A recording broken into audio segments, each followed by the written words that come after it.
Boa noite! Agora estou ao vivo, por enquanto falando sozinha, porque não entrou ninguém ainda. Mas a gente deixa essa live gravada. Normalmente ela já ficaria disponível no Stories por 24 horas. E a gente baixa e posta ela de novo no feed. Difícil não usar essas palavras em inglês, né? No feed do Instagram. Então, quem tá vendo, quem tá entrando agora perdeu o começo, mas quem via a gravação depois vai pegar essa minha longa introdução. Oi, Ale! Oi, Giovana! Maciel José! José Maciel, muito prazer. Maria Tereza Daidoni, que legal ver vocês aqui. Enquanto chega mais gente, é que eu andei assistindo umas lives que o pessoal faz assim, né? No começo da conversa, não entra direto nos assuntos do dia, para dar tempo de chegar mais gente. Oi, Luci Cunha Moreira. Marlon Lima, já falei oi pra você?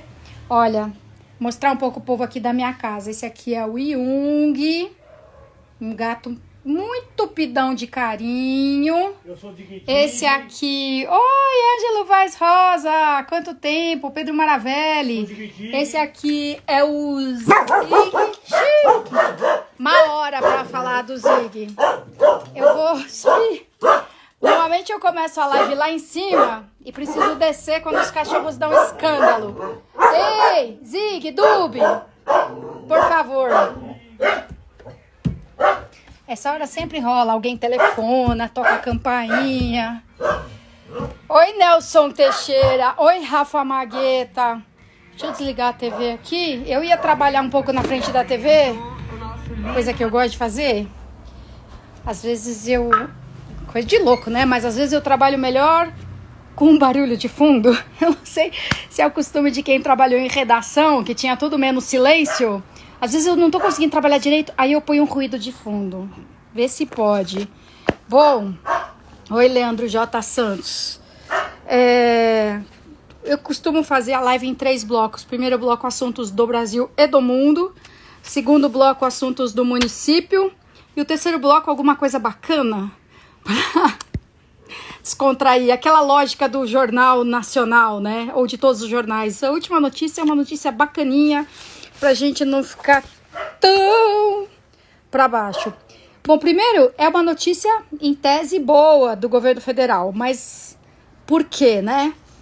Hoje foi anunciado que o governo federal vai baixar um decreto, vai ainda, proibindo as queimadas na Amazônia por 120 dias. É louco, né? Pensar que assim, vai proibir queimada, sim, porque por um lado...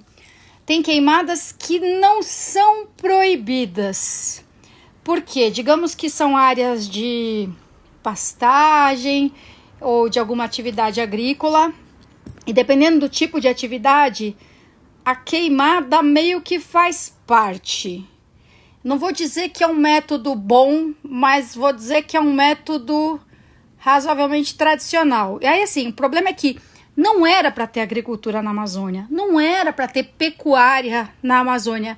Então, tem as queimadas totalmente ilegais, isso já é proibido e pronto, já devia ter um enfrentamento decisivo do governo federal, mas, como a gente está cansado de saber, os mecanismos de fiscalização do governo federal vêm sendo desmontados pelo próprio Ministério do Meio Ambiente. E tem as queimadas que não seriam ilegais, mas que, também não pode acontecer agora no período de seca. E por que aconteceu isso? Porque o governo se conscientizou de que a Amazônia é muito importante. Aliás, a Amazônia é importante até para o nosso regime de chuvas aqui. Para o regime de chuva no centro-oeste, onde você tem uma atividade agrícola super intensa, a chuva vem da Amazônia e passa por ali. E se não tiver Amazônia, se não tiver floresta amazônica, muda completamente esse regime de chuva. E a chuva vem aqui para o sudeste também. São os tais rios aéreos. É engraçado, né? A gente, não sei como é para quem é de outros lugares do Brasil. Mas, oi, Roberto Freire, meu presidente, tudo bem? Não sei como é que é em outros lugares do Brasil, mas pra gente aqui de São Paulo, assim, é muito claro que, vem uma massa de ar polar, né? Vem subindo, Rio Grande do Sul, Santa Catarina, Paraná, vai chegar na gente aqui. A gente tem essa noção que tem um frio que vem do oceano, tem um frio que vem do Polo Sul. A gente não fala muito nisso, mas a gente tem chuva que vem da Amazônia.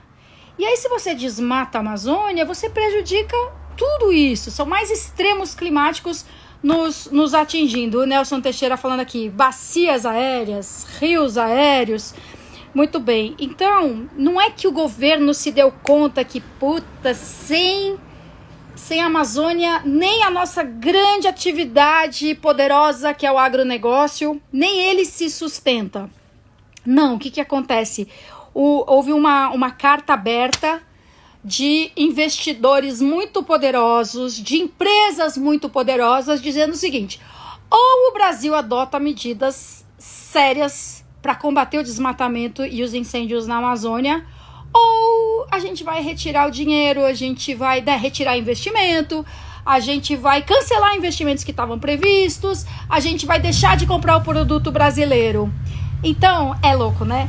De muitas maneiras, o Estado precisa dar contorno pro capitalismo, né? Minha crença, tá bom? Minha visão. Você não deixa o mercado resolver tudo. Tem muita gente que acredita que assim, deixa que o mercado resolve, cara. Passa a bola pro mercado, que aí os melhores vão sobreviver, os piores vão morrer e vai ser melhor para todo mundo. E o lucro vai ser reinvestido. Eu não acredito nisso. Não, deixa que o mercado resolve, o mercado... até uma das discussões que eu tive uma vez no Pânico da Jovem Pan foi contra um representante ali, acho que do MBL, super ultra liberal, e ele defende isso, assim, não, o mercado resolve, cara, o Estado só serve para encher o saco, para atrapalhar, inútil, o Estado não produz nada, só suga, né, quem realmente produz e tal. E aí eu falei para ele, pensa, se depender só do mercado... O mercado da indústria farmacêutica, vamos dizer, tem todo o interesse em quê? Em vender remédio. Quando a preocupação deveria ser o quê? Evitar doenças. Lógico. Então imagina, o mercado vai se estapear para ver quem vende o melhor antibiótico, o melhor preço, o pior preço. Você entende? Tem um papel que é do interesse da coletividade que o mercado não está preocupado. O mercado está preocupado com a sua fatia, o seu cliente, a sua fração disso tudo. E o Estado é aquele que tem obrigação de se preocupar com todo mundo, inclusive aqueles em que o mercado não está nem um pouco interessado. Quem vai cuidar? Quem vai... Não cuidar no sentido, cuidar aquela coisa paternalista, mas quem vai assistir, né, no sentido de dar assistência, senão o Estado. E o próprio Estado bota contorno no capital, na atividade econômica. Mas tem horas que é o capital quem dá contorno para o Estado. Como foi o caso agora, né? Essas empresas, investidores superpoderosos responsáveis por trilhões de dólares, botaram uma carta e falaram assim, amigo, ou você cuida da Amazônia ou tchau, a gente vai para outro lugar. Então, muito bom que o capital tenha se movimentado nesse sentido. Aliás, como uma parte, né, do mercado, do setor financeiro, vem criando cada vez mais essas balizas, esses parâmetros, não para simplesmente fazer o investimento em sustentabilidade, mas que todos os negócios tenham essa atenção, essa preocupação com a sustentabilidade nos vários sentidos, né, dessa palavra. Aí a nossa senadora pelo Cidadania, Elisiane Gama, ela fez uma postagem falando, finalmente, né, 120 dias sem queimada, embora o Nelson tenha falado aqui, nunca vi ninguém acabar com queimada por decreto, mas porra, é o mínimo, né, pelo menos se faz um decreto dizendo, galera, não pode, e se acontecer, serão punidos assim, assim, assado, se bem que sem fiscal não adianta porra nenhuma. Mas a Elisiane Gama colocou lá assim, por pressão de investidores, o governo vai decretar aí 120 dias sem queimada. Aí vai lá alguém e comenta assim, sim, porque no governo Lula tava tudo ótimo, não tinha queimada na Amazônia, a Petrobras era um sucesso, era uma maravilha. Aí vem comentar isso no perfil da Elisiane Gama. Por que eu digo isso? Porque a gente do Cidadania foi oposição ao Lula. Antes o PPS apoiou o Lula no segundo turno em 2002. Depois retirou o apoio ao Lula já no governo, porque falou assim, não foi por isso que a gente apoiou a candidatura do Lula. Não era para fazer esse tipo de aliança, não era para ter esse tipo de política econômica, coisa e tal. E aí desde então o PPS, depois Cidadania, foi Não lembro se o Cidadania, acho que o Cidadania é posterior aos governos do PT, que a gente fez essa conversão, né?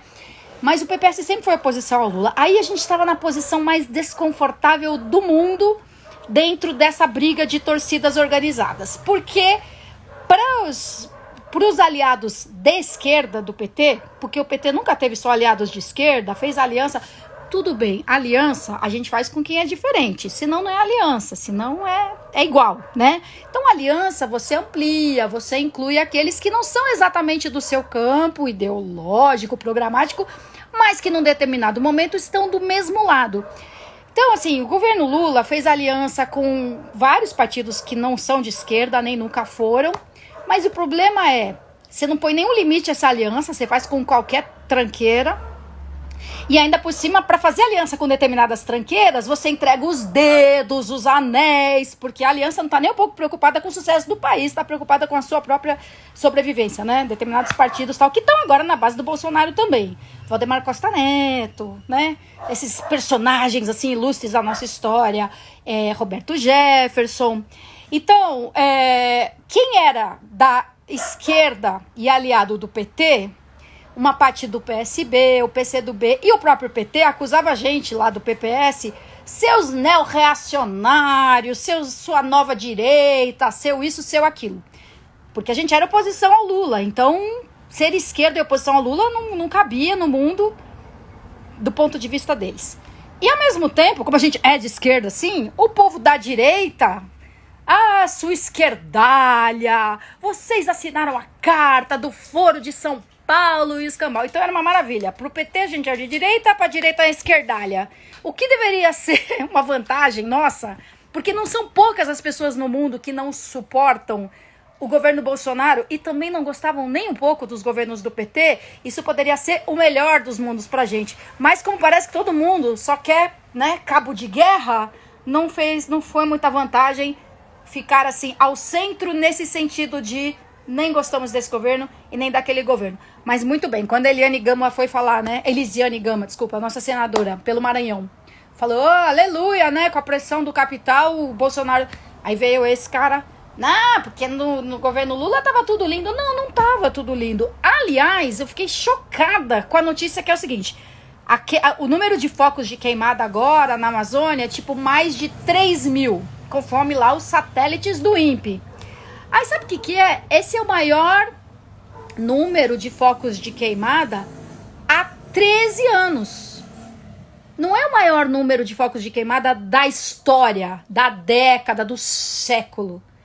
13 anos atrás, o número de queimadas foi maior do que esse de hoje. Porra, 3 anos atrás era o quê? 2007, governo Lula.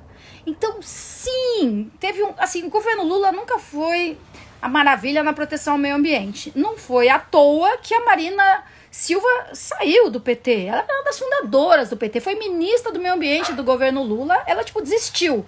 Então, o governo Lula nunca foi uma maravilha na proteção ao meio ambiente, tomou uma série de decisões no sentido contrário, tipo fazer Belo Monte, uma aberração, tipo fazer a transposição do São Francisco, quando o próprio São Francisco já está super estrangulado, não dá conta nem do seu próprio leito, e a transposição não atende os mais lascados do fim do mundo, que são os que mais precisam, né?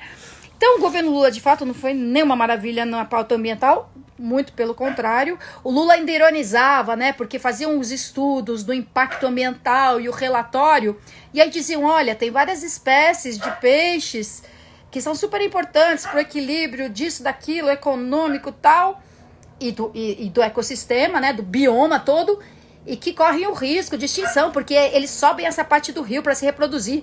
Aí o Lula vinha e falou assim, por causa de um bagre, a gente vai deixar de fazer uma usina hidrelétrica. Então super desvalorizava, assim, essa esculhambação de relatório de impacto ambiental, o Lula também fazia. Então sim, a Amazônia também foi maltratada no governo Lula. Muitos teóricos alinhados com o Partido dos Trabalhadores, né, o Aziz Absaber, eles continuavam defendendo a Amazônia e talvez não fizessem críticas assim tão contundentes ao governo Lula, até porque criticar o governo Lula sempre foi tratado como, vocês estão fazendo o jogo da direita. A Marina fazia o jogo da direita. Porra, você não pode se opor a um governo que você vai estar fazendo o jogo, né, do pior inimigo.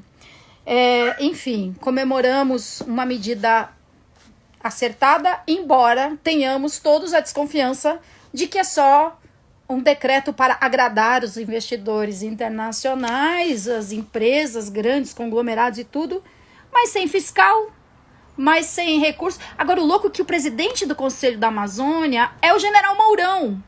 Entende? Essa sanha patriótica, nacionalista que eles têm, eles, né, Bolsonaro e seus apoiadores, podia pelo menos reverter em proteção ao nosso mega patrimônio que é a floresta amazônica, né? O exército, bota o exército para trabalhar, para proteger a Amazônia da mineração ilegal. Mineração é uma atividade mega destrutiva. E aí fazem a mineração em terras indígenas, destroem todo o bioma, né? Natural, fauna, flora, cultural. E eu fico pensando, tem algumas coisas que a gente consegue boicotar, né? Então assim, não, se não for madeira certificada, não compro. Se não for papel fabricado com madeira certificada, também não compro. Agora, eu não sei esse minério, se eu não tô usando, como é que a gente boicota? É uma cadeia produtiva meio sinistra, né? Porque alguém compra esse minério, seja ele qual for, não sei se é ouro ou é outro, alguém compra da mineração ilegal ali, tipo o mineiro vende para o intermediário, que vende para outro, que vende para outro, e a gente nem sabe essa cadeia produtiva exatamente onde que vai dar, porque não pensem que ouro só é necessário para joias. O ouro faz parte disso aqui, ó, dos componentes eletrônicos que a gente usa e precisa muito. Bom, outras notícias de hoje do Brasil e do mundo.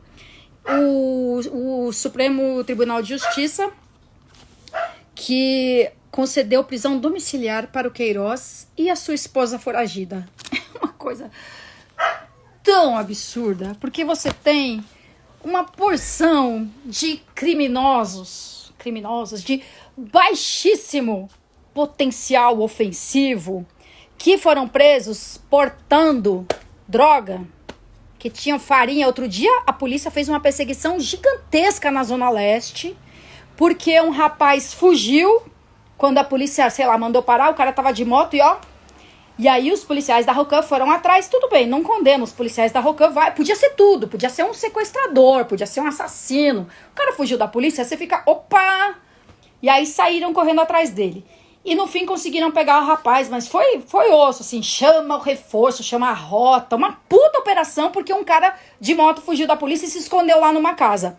O pessoal da casa apavorado, não, aqui é família, aqui é família. Aí o policial falava assim, fugiu da polícia por quê? Se fugiu da polícia é porque é bandido. Como se a gente não tivesse vários motivos pra ter medo da polícia, sem exatamente ser bandido. Não sei qual que era a cor da pele dele, mas sei que era morador da quebrada. Então, assim, é suspeito de cara. E aí pegaram o rapaz e ele tinha o quê? Drogas no bolso interno do casaco. Bom, esse infeliz possivelmente vai cumprir pena de reclusão, né? De prisão, porque, traficante, senão não tinha fugido.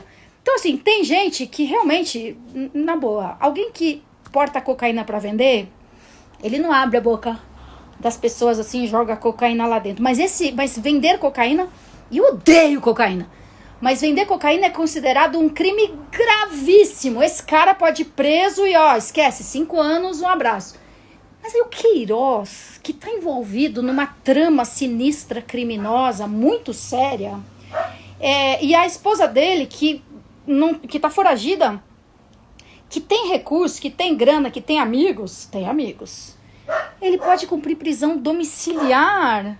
Meu Deus do céu. E aí o Congresso em Foco, que é uma plataforma muito interessante, eu já recomendei aqui vocês seguirem, achou lá a fala do Bolsonaro quando o juiz que concedeu a prisão domiciliar para o Queiroz e a esposa, quando ele tomou posse.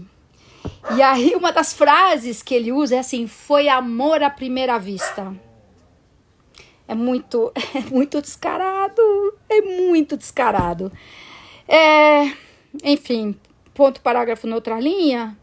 Que, mano, não tenho nem o que acrescentar isso. O Queiroz conseguiu prisão domiciliar. Queiroz que caiu de paraquedas na casa daquele advogado, né? Aliás, os memes do Queiroz entrando na casa do advogado são sensacionais, assim, tipo, né? Se materializou lá dentro, uma coisa meio Mary Poppins, assim, veio voando com guarda-chuva, né? O Queiroz tem prisão domiciliar. Agora, voltando a falar de um assunto relacionado ao poder do capital, algumas empresas gigantes, tipo Coca-Cola, Volkswagen, foram para cima do Facebook para dizer: vocês não estão coibindo a propagação do ódio, de, né, postagens, conteúdos racistas, xenófobos, vocês não estão coibindo esse tipo de publicação como deveriam. E aí o Facebook, e não é só uma carta, não, começaram a tirar, cancelar, anúncio, boicote, assim, boicote forte.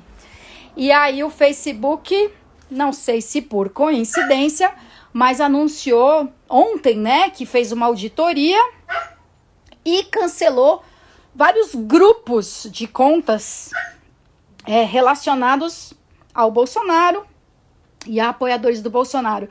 Aí eu tava vendo umas postagens no Twitter hoje da Tainalon, que é do Aos Fatos, que também é um site que eu recomendo muito, e ela falando assim: gente, estão associando esse cancelamento de muitas contas do Facebook às fake news. Mas é o seguinte, não foi por causa de possíveis fake news que o Facebook cancelou essas contas todas. O Facebook não analisou o conteúdo, analisou a atividade estranha desse grupo. O que é atividade estranha? É atividade robótica, é aquele que dispara, né, que produz, que reproduz conteúdos assim numa velocidade anormal. Lá vou eu descer e falar: Dubi, o que é que você tem?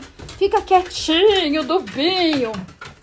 Então o que o Facebook detectou foi atividade incomum desse tipo. Gente que não existia.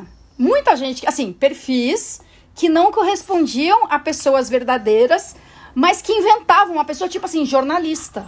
E aí você se apresenta como jornalista, dá aquela credibilidade horrorosa para tudo que você poste, porque felizmente o jornalismo, ainda mais agora, né, diante do grupo da família do Zap e das redes sociais, restituiu-se um pouco o papel do jornalismo. Aí o cabra se apresenta como jornalista e dispara notícias a favor do Bolsonaro e contra os seus detratores. Então, o que o Facebook fez, baniu essas contas não por causa do conteúdo postado, mas por causa da atividade. Depois, dá uma olhada lá no Twitter, a Tainalon fez essa... como chama isso? Esse fio, esse thread de postagens comentando o assunto. Várias outras pessoas comentaram também. Porque a verdade é que também jornalistas também fizeram essa associação com fake news. O Facebook não... Claro que se você tem pessoas que não existem fingindo que existem, que são jornalistas, a possibilidade de produção de fake news é muito grande. Mas não foi esse o ponto. Ah, cadê meu caderno com minhas anotações do que eu queria falar? Oi, Espectrovete Silvana, Sara, Débora Siqueira. Débora, vem aqui na minha casa. Ângelo.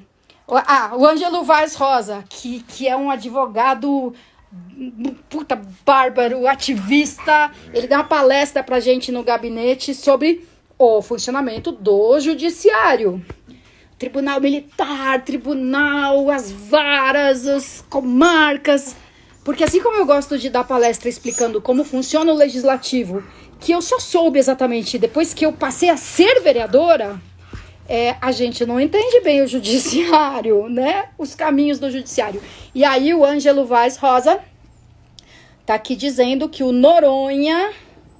Cadê? Perdi a mensagem do Ângelo. Mas que o Noronha, né, almeja o Supremo. E aí eu não sei o que o Ângelo Vaz Rosa acha disso, acho até que a gente já falou sobre isso, mas é isso, o Supremo, os ministros do Supremo, eles são indicados pelo presidente, cara.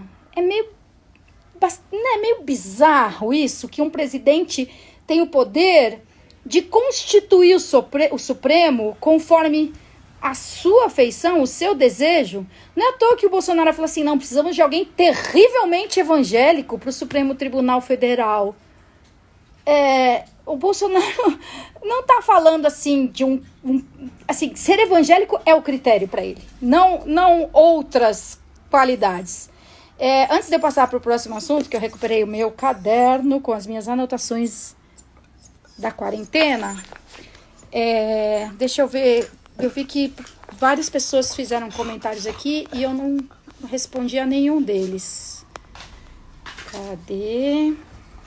O que eu achei do adiamento das eleições, Regis Pissolato? Nossa, medida mais racional de todas. Eu tô defendendo o adiamento das eleições desde abril. Tipo, cara, como que você vai fazer convenções partidárias em julho, né, num cenário totalmente imprevisível? A gente viu países da Europa, assim, 3 meses lutando contra a pandemia e ainda com a curva ascendente. Cara, como é que a gente vai fazer o calendário eleitoral? As convenções partidárias, depois as restrições eleitorais. Você não pode fazer várias coisas durante o período eleitoral. E a gente, num cenário de quarentena, mas o decreto de calamidade pública garante. Não, mas já coloca uma série de questionamentos, de dúvidas, além do dinheiro, do recurso gasto com campanha eleitoral num cenário como esse. Então, demorou. Por mim, eu já tinha adiado antes. A ministra da Agricultura teve uma fala sobre que o agro não precisa de Amazonas, da Amazônia, né? Eu não sei se foi a atual ministra da Agricultura, a anterior, a outra. Ti Vargas, lembro com perfeição dessa entrevista do Pânico. Usei muito nas minhas aulas de sociologia no ensino médio. Que legal! Adoro aulas. Jurandir, será que vão parar com a destruição da Mata Atlântica também? Aqui na Zona Sul está acontecendo uma grande devastação. Uma atividade criminosa, sim, no capricho, né? O Natalini, ele aluga drone para sobrevoar, a galera dele vai lá correndo risco. E assim, são grandes loteamentos, não é o cara que está derrubando. A gente até foi lá fazer uma diligência do Comitê de Chuva e Enchente. E aí tinha um cara lá com uma rocinha. A gente deu flagrante, doeu, cara. A gente deu flagrante num cara que tava no meio de uma mata e ele tava plantando milho. Mas, cara, era do tamanho da minha sala, uma rocinha. Não é disso que a gente tá falando. Peraí que meu cachorro, coitado, tá tentando passar aqui por um cantinho onde tem a caixa de papelão que o gato gosta de se enfiar. Então, não, ali é atividade criminosa, assim, de coisa de movimentar muitos milhões de reais loteando. E o que a gente viu, não era nem um loteamento, a gente pegou um, assim, em obras, né? Já nesse estágio de obras, e era tipo um condomínio de alto padrão, entendeu? Eu não acho que a gente tem que dar fechar o olho para as questões ambientais para fazer moradia para família de baixa renda. Tem gente que acha, o mais importante é a moradia. Isso, faz moradia na área de manancial e depois aí vem um desastre ambiental, seca demais, chuva demais, e a culpa é não sei de quem. Então, cara, é muito sério, Jurandir. Isso aí exigia, assim, uma sala de situação, uma força-tarefa para combater o desmatamento na Zona Sul. Felipe Velaton, vereador de Cuiabá, muito legal. Obrigado por estar aqui. O Alê estava tirando um barato que faz 13 anos que não tem tanta queimada na Amazônia, né? O número 13, emblemático. A Patrícia Zanella, muito verdade, nós estávamos denunciando e é muito incômodo ver o PT se dizendo defensor do meio ambiente. Quando eu era vereadora pelo PT, a galera do movimento, os ambientalistas do PT falavam assim, ainda bem que tem você, porque a gente não é muito prestigiado dentro do partido. Isso aqui no nível municipal, nível nacional, mesma coisa.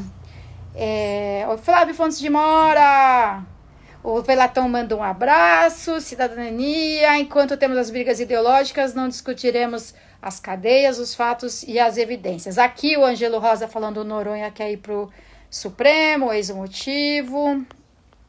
Acho que a Luciana Trindade. Luciana Trindade! Soninha, vamos falar de pessoas com deficiência em situação de rua. Tá muito foda essa ausência de políticas públicas direcionadas. Toda razão. A Luciana é ativista, né, da causa das pessoas com deficiência, entre outras, mas principalmente dessa bandeira. Foi candidata pelo PSB, não foi, Luciana? Não sei se você tá pré-candidata nessa eleição também.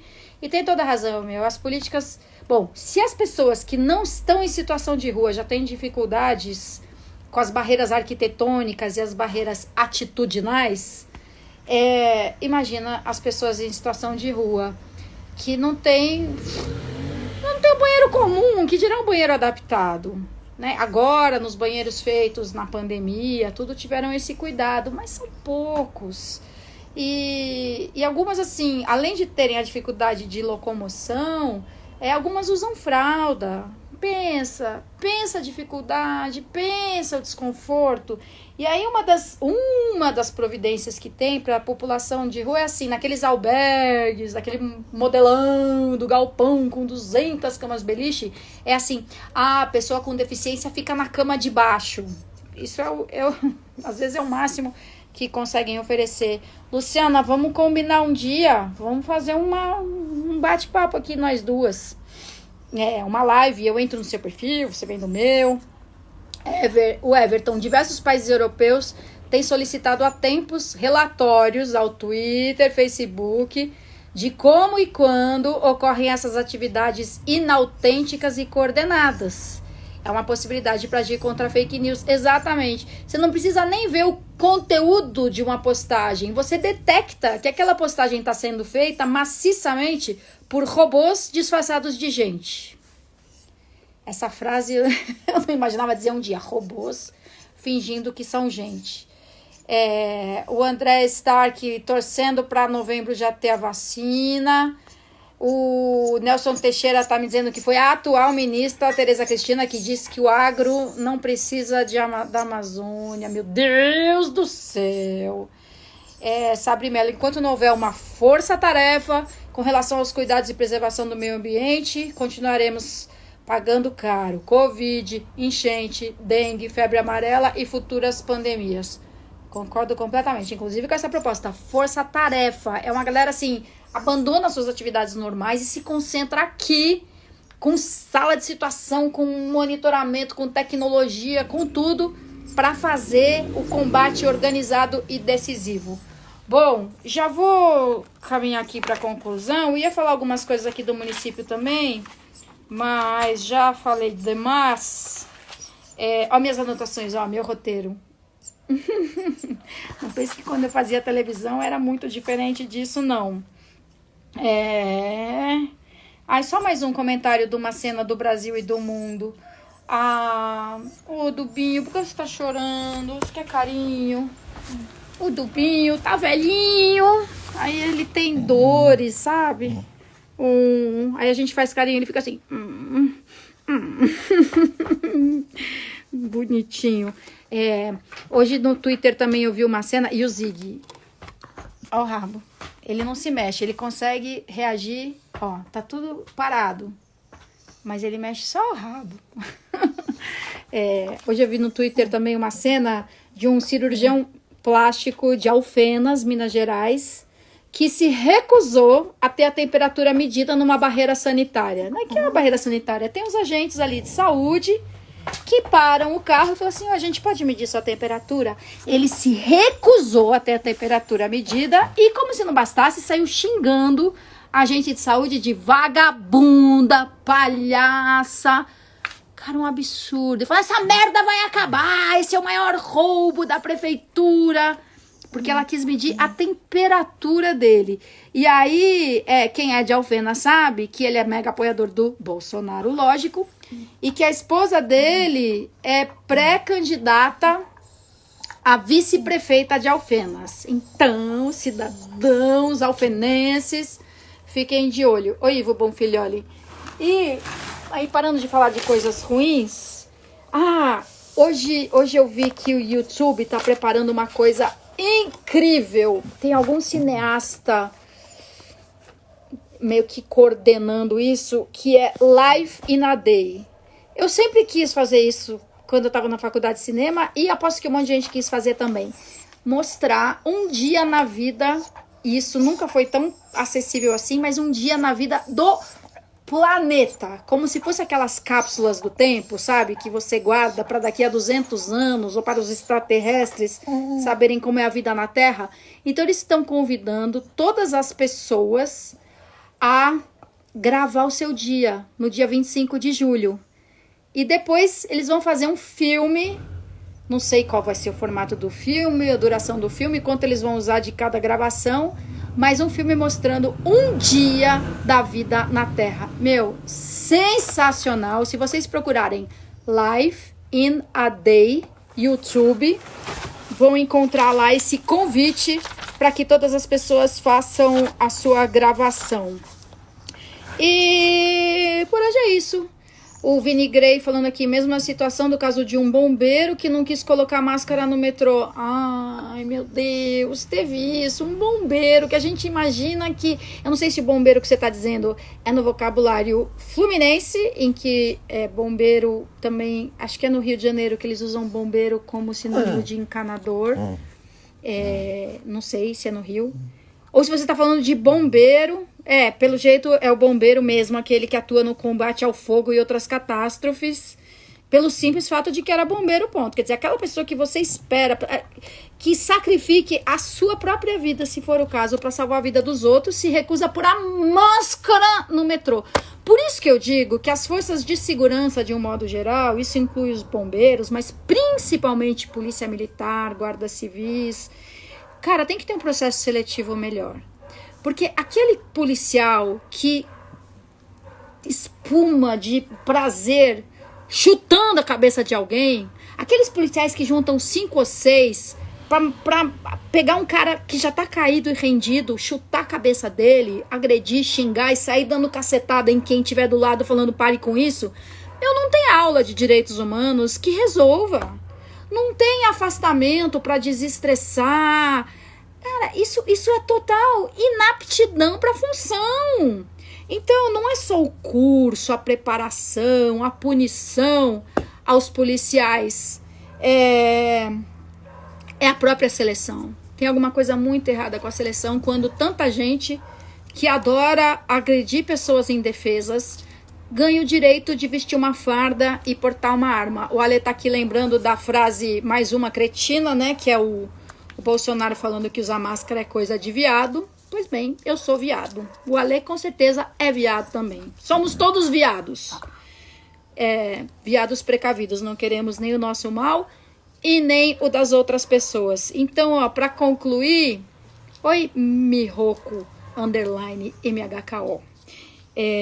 Pra concluir, entrem lá no YouTube Life in a Day. Para que a gente faça parte... desse projeto incrível de pessoas do mundo inteiro registrando o seu dia no 25 de julho, para isso fazer parte de um filme incrível. Oi, Léo Ramos, você entrou agora? Assiste a reprise. Tô encerrando por aqui. Tchau, o Zig também. Zig, fala tchau pro pessoal. Somos todos viados. Somos. Todos usamos máscara.